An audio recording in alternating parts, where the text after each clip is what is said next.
generations. And now, the power of two restores the one. We got a bidet!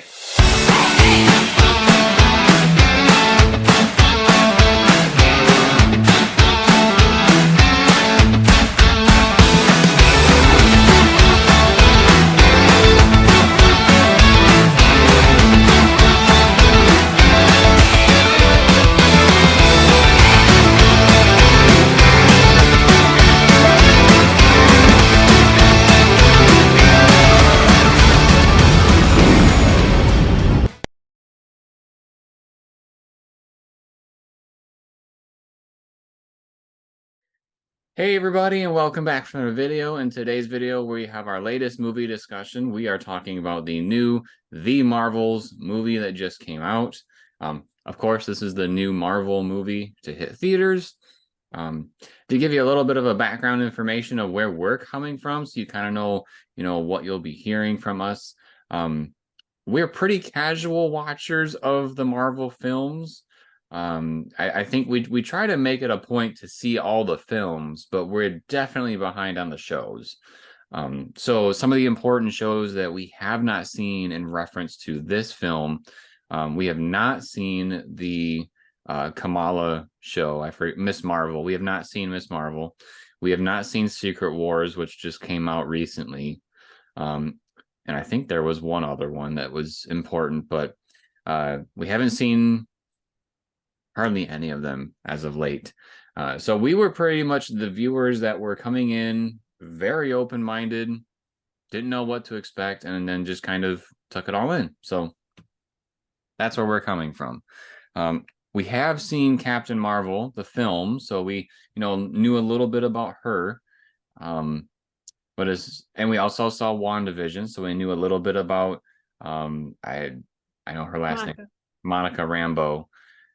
But we did not know anything about Miss Marvel. So, okay, so we're going to talk to you about some of the stuff that we thought, like our thoughts about the film without spoilers at first, and then we are going to give it a rating, and then we'll talk about some of what happened in the movie in the second part of this video. So I guess I'll just kind of kick it off. This movie was fun. It had some decent comedy. And it was ultimately ridiculous. There was a lot of times where Sarah and I looked at each other and we were just like, what the heck is happening? And it wasn't like Five Nights at Freddy's where we were like, this doesn't make sense. This is just so stupid. It was just like, this is ridiculous, but I can roll with this. This is okay. Just because it works. So I think I'm pretty happy to say that I was pleasantly surprised. I had zero expectations. If anything, I had kind of the expectations that it might have been like a weaker film, just because I heard pre-sales were super down, like way down, and some of the early reviews and whatnot didn't seem too promising either. But happy to say we're in that, at least I'm in that boat of this movie being very good. Thumbs up. I liked it better than Guardians of the Galaxy. I did like that movie, but I think this one was a little bit better. So what do you think, Sarah? I didn't really know what to think. This wasn't a movie that I had a whole lot of hype going into. Our local movie theater does like a refillable popcorn bucket system where they'll have a different movie on the actual popcorn bucket for, I don't know, it's like 4 months or something like that, where you can get popcorn refills. And so they'll try to advertise some of the more popular movies. And right now, this is the only bucket that you can get is the Marvels bucket. So there's no other movies that they're trying to push with these buckets. So I'm like, oh boy, I guess they're really trying to advertise this and trying to get a lot of sales to it, which to me meant like maybe it's going to be kind of in trouble if they're trying to push it so hard. But I actually really enjoyed the film. I didn't know a whole lot going in other than having seen the Captain Marvel movie. And as Jeremy said, we've seen WandaVision. We've kind of seen Miss Marvel from one of the video games that Jeremy's played. Jeremy, can you remind us what that video game is called? Yeah, I can definitely remind it. It's probably a video game that people would rather forget, quite honestly, but it's the Avengers game that came out by Square Enix a handful of years ago, which the game, focused on Miss Marvel as like the lead character, but then as you progressed in the game, you could choose to be the other Avengers as well. But yeah, that was really our only introduction to the character. Yeah. So I appreciated having an idea of who this character was ahead of time, even if it's not, the video game's not canon to the story, just, understanding even somewhat what her powers are. Um, I am all for ridiculousness. I love when things are just so crazy that it almost makes it kind of hysterical. It's one of my favorite things, just in general. So some of the boundaries I feel like they really pushed with this movie, and I thought it was hilarious. I And it wasn't too appreciated, much. yes, it I don't feel like it was too much. It was an appropriate amount, and it wasn't ridiculous the entire time. And when it was like, okay, you got your point across, then it would mellow out, so it wasn't just like crazy for 2 hours. Speaking of which, that's the next thing I was gonna cut into was the runtime. I don't feel like they wasted any time with this movie. I feel like it was an appropriate pace. I didn't feel like we were rushing through going from this place to this place to this place because a lot of movies try to make the movie seem fast nowadays by going all over the place. Um, I feel like the story had purpose and we didn't drag it out, but we also didn't go too fast either. So I appreciate the pacing of this movie a lot, which and that it wasn't just 3 hours for the sake of being 3 hours. which is kind of interesting because I would kind of equate this to the Rise of Skywalker in a way because that film was said to be like we move quickly through a lot of things, but we accomplish a lot of stuff. Um, People's opinions about the story and whatnot is one thing, but there's no doubt that that movie moved fast, and I kind of felt like this movie moved fast, but it was I almost want to say it felt like it moved fast for a Marvel film because so many of the other films had wasted so much other time with, little itty bitty things. And so maybe by, kind of like you said, they didn't really waste any time. They just, got to the point and moved on. I think that probably helped the film a little bit. Yeah. The visuals I thought were also really done well. I know Jeremy, you had a couple issues I'll let you get to in just a second, but for me, I thought that it was done really well, and I didn't really notice anything that was subpar. Um, what was it that you said you were noticing? Yeah, so there's a couple of instances when the Marvels were fighting our villain in this film, which her name was Darben, and we see from the trailer that there's this thing going on where they can, swap places very quickly. And there were times when they did this on screen when all three of them were on the screen that some of the CGI looked very, very poor. Like I felt like I was in the ride queue at Disney World and I was seeing, these much cheaper CGIs that they make for the rides. And that's not really a good thing. It didn't happen a lot, but it did happen a few times. And I feel like if those little things were, touched up a little bit, it would have elevated the film. It wouldn't make me think like it wouldn't pull me out in those small instances of like, ooh, that doesn't look very good. Yeah, so if you're somebody who can really pick up on those kinds of things like Jeremy and like actual video quality, it might be a minor issue, I'm going to call it. It wasn't like it was a big deal, correct me if I'm wrong. But if you're somebody like me who, you're just kind of there to enjoy the film and you don't really focus too much on graphics, I feel like it was done pretty well.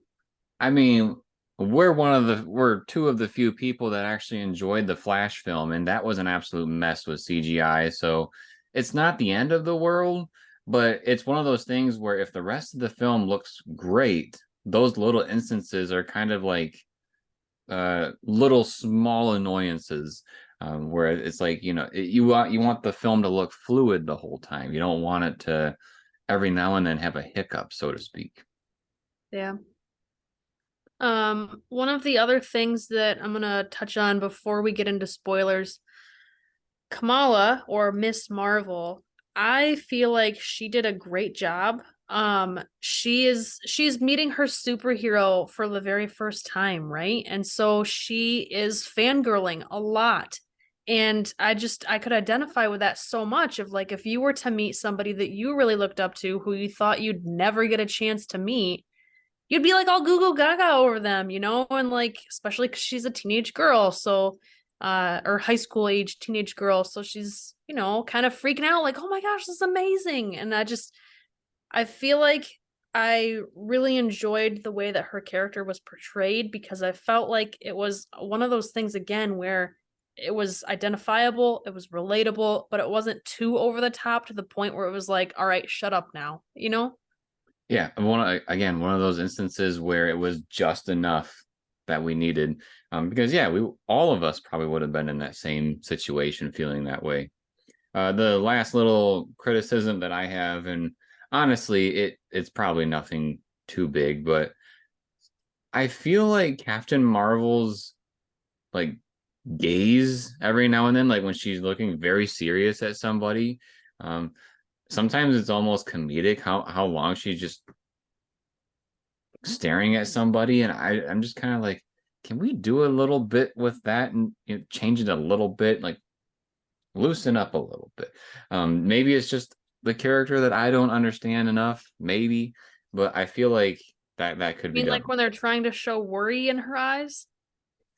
Like, so when I can't say the spoiler, but basically Kamala was saying something that like Captain Marvel just could not believe, and she was just for like a good 2 minutes, and I'm just like, is your face stuck? Like, what is going on here? So if you watch the film, you may notice it and pick up on it. Really, I think it's more or less trying to show that Brie Larson as Captain Marvel is, this uh very, very strong, not only physically, but strong-minded hero. Essentially, she is really amazing.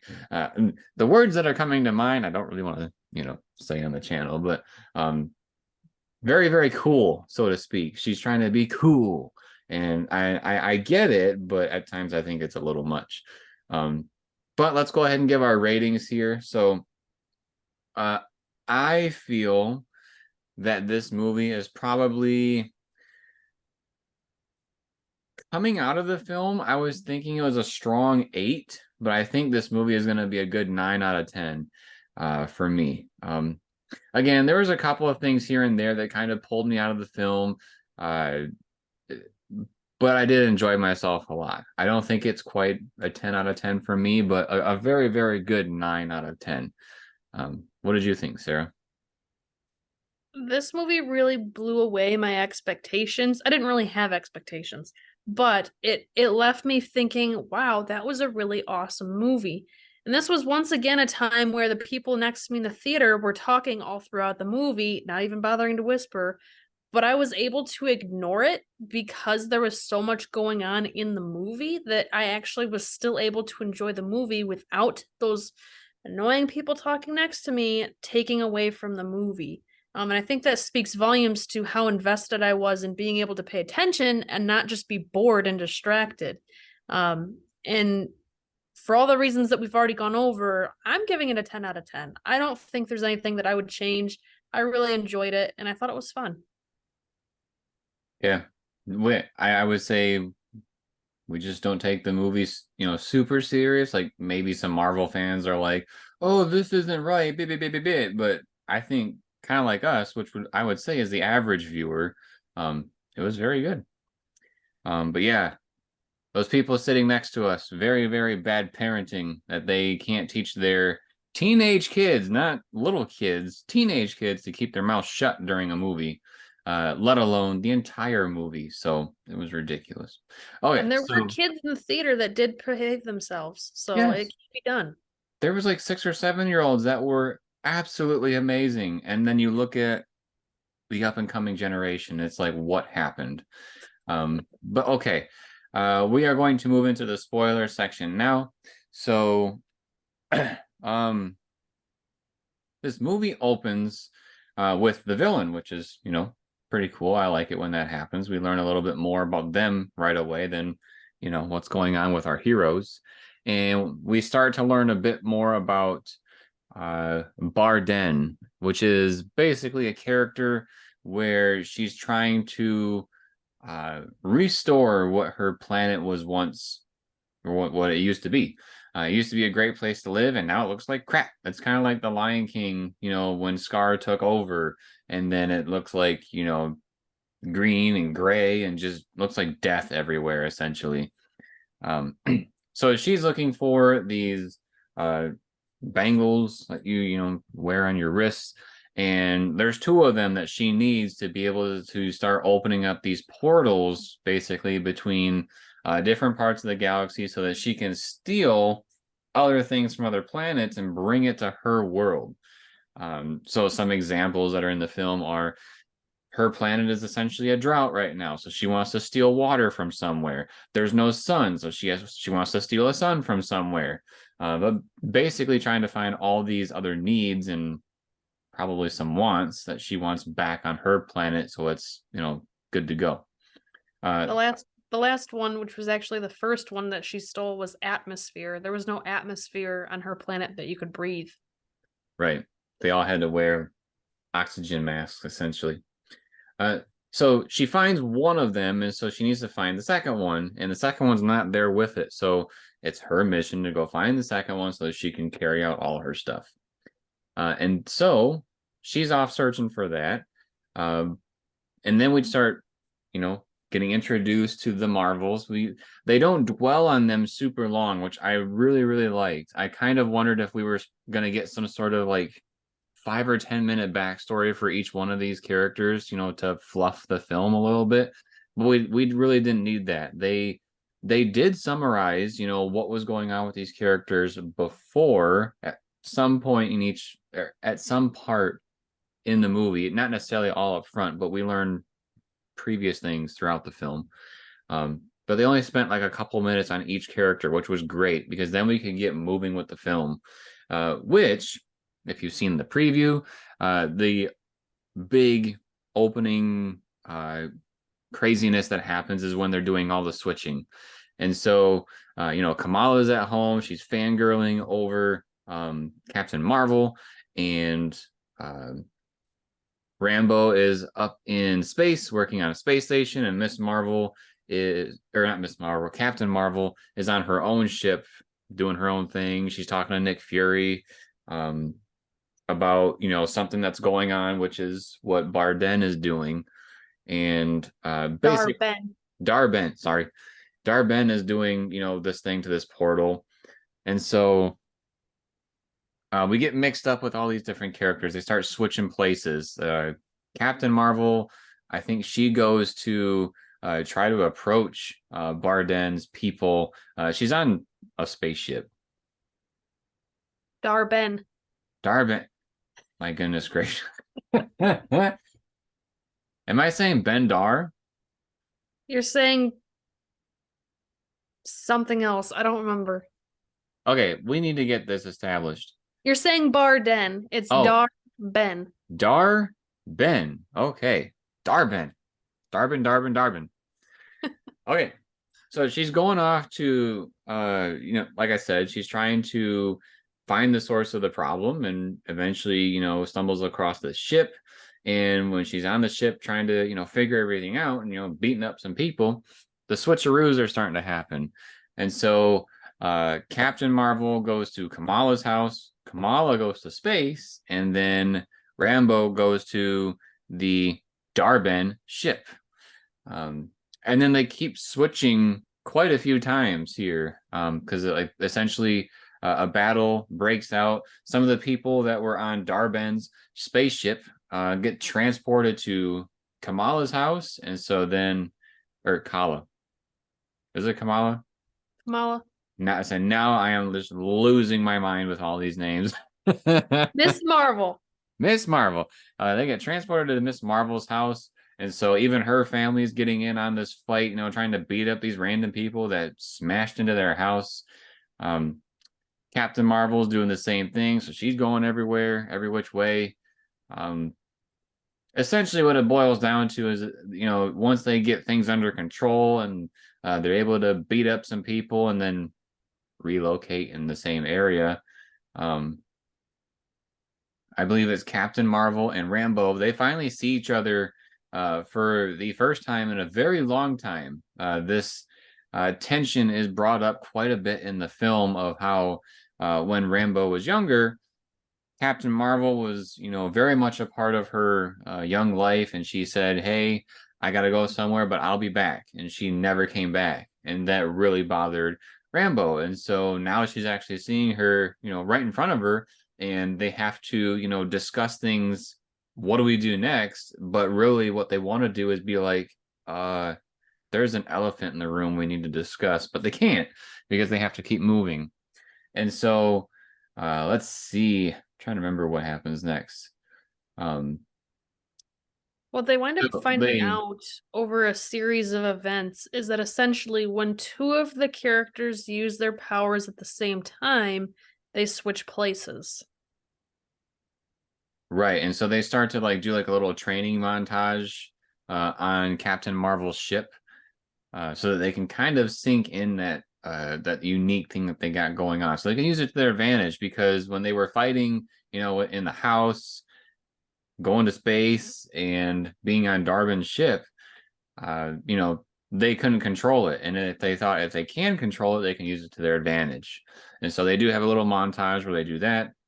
Meanwhile, Darwin is also doing some things on her own as well, trying to, bring the stuff to her planet. She does get the atmosphere. She steals it from the Skrulls. So she's on the planet with the Skrulls, and when when the Marvels show up, Darwin believes that the Skrulls betrayed them, and so she decides, well, we're gonna steal your atmosphere. And so a whole thing goes on there where the planet is basically, well, at least the area they were at. I don't know if the whole planet was, messed with. But basically, some of the Skrulls got off the planet on some ships. A lot of them died that were left behind. It's interesting because we get a little bit of tension here between Miss Marvel and Captain Marvel, because Miss Marvel wants to save everybody. She's kind of staying behind during this whole process where the city's falling apart, and Captain Marvel says, hey, we need to go. We can only save so many, and that's that kind of a thing. And so, Miss Marvel gets in the ship and they leave, and as they leave, they can see that people are dying as everything is crumbling on top of them. So we're getting some character development there where Miss Marvel is, starting to learn some boundaries with, what are some of the high tension situations that she has to make very crucial decisions in, and she can't just do whatever she feels like, so to speak. So the atmosphere gets stolen from the Skrulls, and we get to see Darwin's people remove their masks, and now they can breathe. That part is great. So the next thing that she wants to steal is the water, and Captain Marvel knows a planet that is 99% water, and she's like, oh my god, she's gonna go there. And she's really awkward about it. Even I thought, I really want to get on with this scene because I really don't like these awkward scenes like this. But even the other characters address it like, yo, you're being very awkward, what's up? And basically, in the process of going to the planet and meeting the people, we learned that Captain Marvel is apparently the princess of this planet. There's some sort of political reason why that she's, a part of, being with the prince. And so when they get there, She has to wear like this interesting thing over her head. I don't know what I would call it. It looked like a stuffed animal jellyfish. It did. It very well did. The people of this planet, apparently their language is to sing to each other to be able to talk. It's kind of like SpongeBob when they went down to the rock bottom and they had to go boop after every time they talk. Here they sing every time they talk, unless you're bilingual, like the prince. So we do get to see a little scene here where Captain Marvel meets with the prince. They do a little dance, and then they start speaking normal because he's bilingual. And she tells him like, "Hey, I understand you guys are super happy that I'm here, but bad stuff is about to happen." And so they prepare for battle. Darben's people show up, and we get a fight here with essentially the planet and Darben's people. But what's important here is that eventually the Marvels face off with Darben for the first time. Yeah, this was one of the only times the film where I was a little bit like, I don't know about that. And that's when the prince had given them all new outfits so that they could be more battle ready. And Miss Marvel, part of her outfit is a scarf. And he's like, she's not supposed to use her powers because she doesn't want to teleport with the other Marvels while they're busy working. So he's like, well, just use your scarf as a weapon. And it's some sort of like apparently magical scarf because she's able to whip that thing around like Indiana Jones's rope. And she's just a perfect natural at it. I get that she's got other cool powers, and I guess she's like a natural fighter, but it just seemed a little weird that she was like so good at using that scarf, or like Wonder Woman's rope, like she just seemed perfect at it.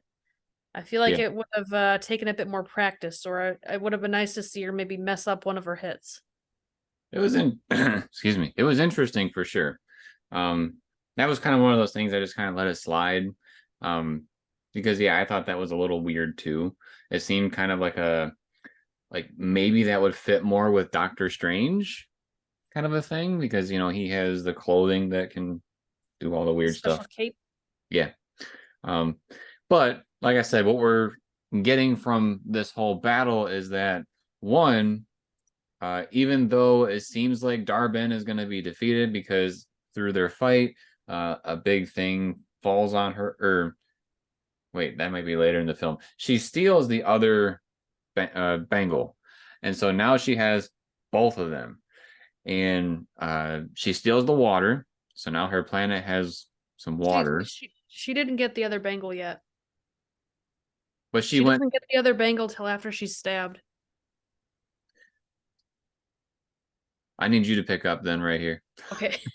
Because she I'm finds confused. out that Miss Marvel has the other bangle. And so she's still like, well, where did you get that? And she says, I got it from my grandma, which is kind of funny because like that's so silly compared to all the work that Darben had to go through to find hers on some random moon dug up from some like sarcophagus or something. She's able to steal their water, or at least some of it, because she ripped another portal through. And Miss Marvel makes an executive decision to have them in their ship teleport to somewhere to safety, essentially. Captain Marvel really didn't want to because she wants to try to fix everything, because to Darben's people, she's the Annihilator. She is the reason why their planet is so horrible. And so then we kind of learn about their backstory and that their planet was being ruled by this like AI being, which was making the planet, it's one of those AI gone bad things, right? So the planet was getting worse. Captain Marvel thought to fix it, she would kill the AI, so she destroyed it, and instead what she wound up doing was destroying the entire planet and making it all really bad, so they call her the Annihilator. She obviously really doesn't like that and wants to fix things but doesn't know how. And so she's trying to fix things, but that's when Miss Marvel's like, nope, we gotta go because otherwise we're gonna get destroyed. So they go over to safety. Around this time is when we're transferring focus over to Nick Fury on his ship with Kamala's family there. And all of a sudden there's these like weird brain looking things appearing on the ship, and they don't know what it is, where they're coming from. I think there's up to like 24 or 25 of them on the ship that just mysteriously appeared at one point. And then one of them hatches, and it's one of Goose. Goose is the little cat, right? I guess it's like Goose's babies, because Goose is like a cat slash octopus because it has those tentacles come out of its mouth, right? That it can swallow things with. So there's just all these kittens all around. And they are doing just like Goose does and swallowing random things. And so it's kind of freaky because there's tons of cats now. And this ship is now under attack.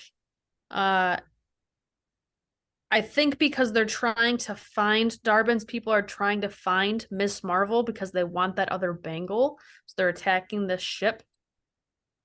And she also wants to steal their son. Yes. Yep.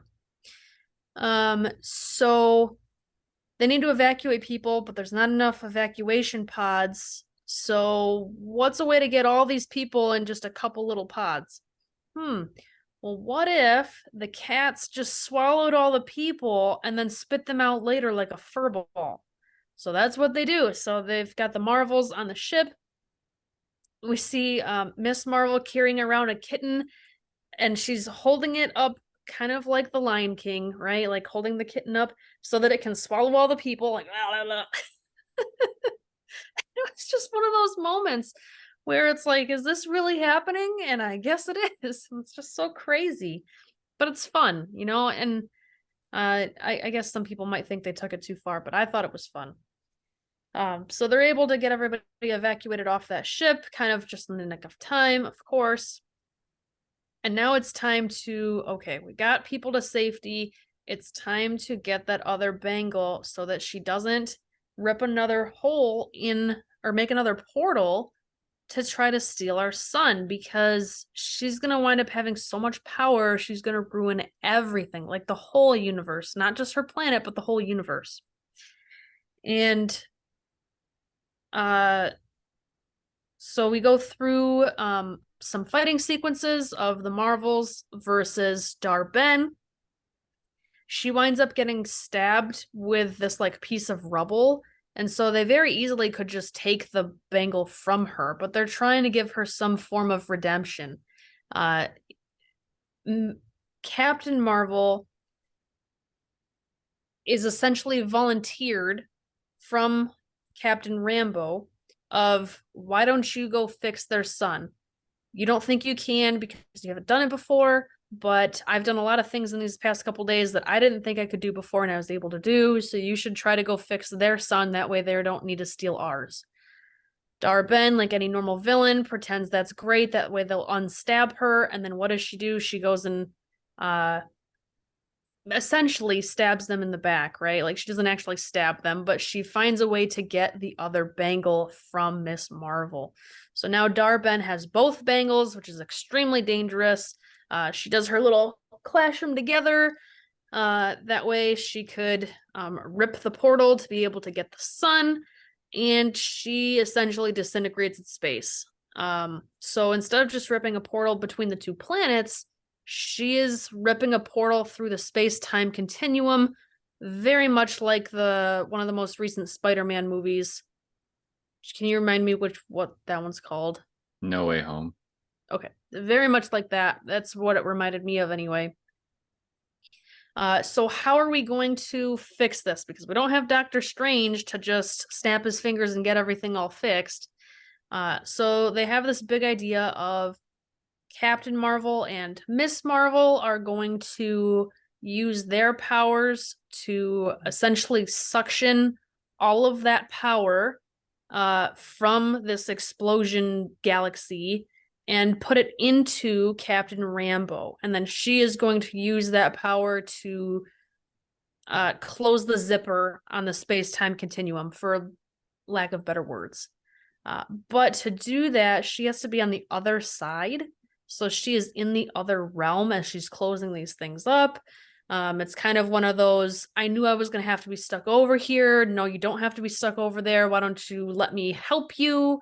And so long story short, she closes it up, which is great. But she is now stuck in a parallel universe. Which we kind of close the movie with Kamala or Miss Marvel, right? She's landing back on Earth on her ship, or on Captain Marvel's ship. She's talking to Nick Fury about, Captain Rambo's gone. We lost her.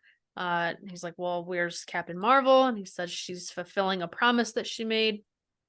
We see her going and trying to repair that sun on that other planet, the other planet called Hala, which is where Dar-Ben is from. It's kind of weird because we see her essentially fly into the sun. The sun illuminates like the burning red ball that any sun is, and then we see her fly out the other side. I don't know how that's even physically possible, but we'll just take it for what it is. And that's essentially the end of the movie. Is there anything else that I missed besides the after credit scene? Well, there was one scene that wasn't the after credit scene that you haven't mentioned that you asked me actually to talk about. Okay. Oh, so yes, thank you. the very last piece of the movie itself, we see someone come home. We don't know where we're at as the audience, but we do see like a bow and arrow shadow, and so the person that walks in is Kate Bishop, and her dog is there too. But there's also somebody that's kind of in the shadows. And if you were a fan of the Marvel films back when they all first started, this is kind of, in my opinion, this is a callback to how those movies used to have after credit scenes, because back when it would be Nick Fury in the shadows and then approaching each of these individual characters saying, hey, I want you to be part of a team. Well, in this film, it's Miss Marvel in the shadows, and she approaches Kate Bishop and says, hey, I want you to be a part of a team. And I looked it up because I didn't know what the team was, but supposedly she is putting together the Young Avengers. I don't really know what that is, but I'm sure we'll find out at some point. And if I happen to be wrong, let us know in the comments, because I really want to know what this is leading up to. That would make sense because she made a comment about her being young. Yep. And they had kind of like a back and forth of like, well, you're younger than I am kind of a thing, or I'm not that old, or I'm not that young, whatever. Yeah. So I think she's making it a point of gathering younger people with powers. Yes. And so that was the end of the film. And then the mid-credit scene, we see Captain Rambo alive and well. She's looking over and Like she's waking up from the hospital. Yeah, she's looking over, and the person appears to be her mom. She's talking to her as if she is. But this character that she's talking to seems very confused about what she's talking about. And what did it for me, because I don't know who that character was supposed to be. She's wearing a certain, superhero outfit that was probably super recognizable to some. But the one that really helped me with what was going on here was the doctor that was in the room, which was Beast from X-Men. And he tells Rambo that, hey, basically you're in a parallel universe, and we don't really know how that's possible. And so like how she would transition between the two. So he also made a comment about how he was going to go tell Charles what was going on. Yeah.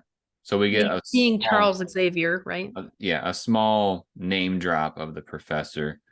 And then I think it closes out with the other woman in the room saying, like, I don't know who you are. Who are you? And then Rambo is just like, oh, crap. And then the movie ends. Yep.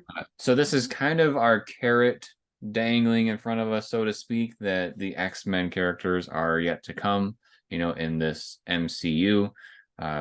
If you aren't aware, X-Men used to not be a part of the MCU. It used to be part of its own thing because Fox had owned the rights to the X-Men film, so what they made was different from the MCU, which was owned by Disney.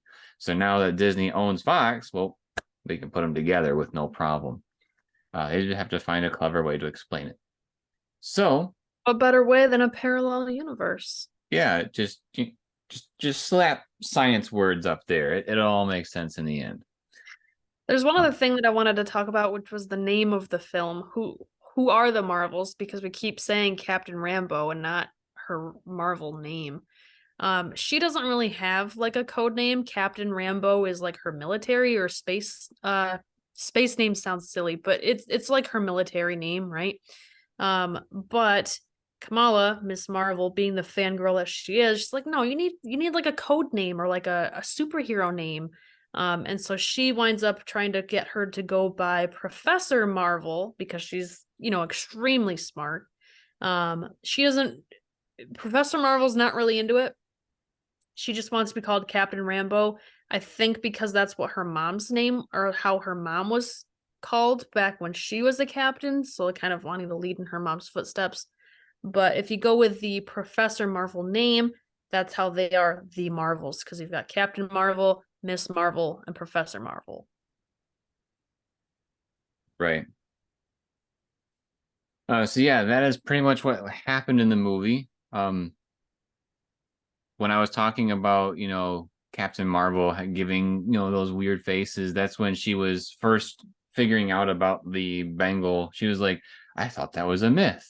It was kind of like, it was a very similar scene to Star Wars when Rey is finding out that Luke wasn't a myth, like he's a real thing. But I feel like Rey did a much better job facially, with being surprised, not just for 2 minutes straight. I don't know. Again, I think that's just a little awkward, but I don't know that it was that bad. I don't know. It was probably just me. Who knows? But yeah, and then some of the ridiculous things that we just kept looking at each other. Well, first it was, seeing the cat being ridiculous, just eating everything. Then the people that have to sing to each other, we were like, what in the world? And then when we found out they were going to transport people via being inside of cats, we were like, oh my goodness, here we go. But again, they weren't things that were crazy. They were things that seemed like, okay, well, this is kind of new. I'm willing to see where it goes, and where it went, wasn't something stupid necessarily. It was just, something to add, something that's new and fresh. So at least to us, again, because we haven't seen some of the other stuff. Maybe they touched on it, maybe they didn't, but I guess just if you're hoping for this to be a really serious movie, you're not gonna like it. But if you like things that are fun, you're gonna like it. Yeah. That's my end thoughts. I can't speak to any like continuity things per se, like, oh, this can't happen because of this or blah blah blah. So again, average viewers taking it in, good film. All right, so that was our discussion on the Marvels. Again, we both recommend the film. I gave it a 9, Sarah gave it a 10. I think you'll like it if you're just going in there open-minded and want to see a cool superhero film. If you enjoy this type of video, make sure to subscribe to the channel and turn on notifications. That way you are notified when more of these drop. We got plenty coming this month alone because we have like tickets for every weekend for the whole month. So we have a whole bunch of videos coming for you. Some of the ones that we'll definitely have are the new Hunger Games movie, Wish, and I think there's one more. Thanksgiving. Oh, yes, Thanksgiving. Thank you. And what was that other professor movie? I don't remember. If we can squeeze it in, we want to see the other it's like a college comedy type movie. I don't remember what it's called. Anyway. Yeah, anyway, look forward to those. Drop us a like if you like the video, and drop us a comment letting us know your thoughts on the Marvels.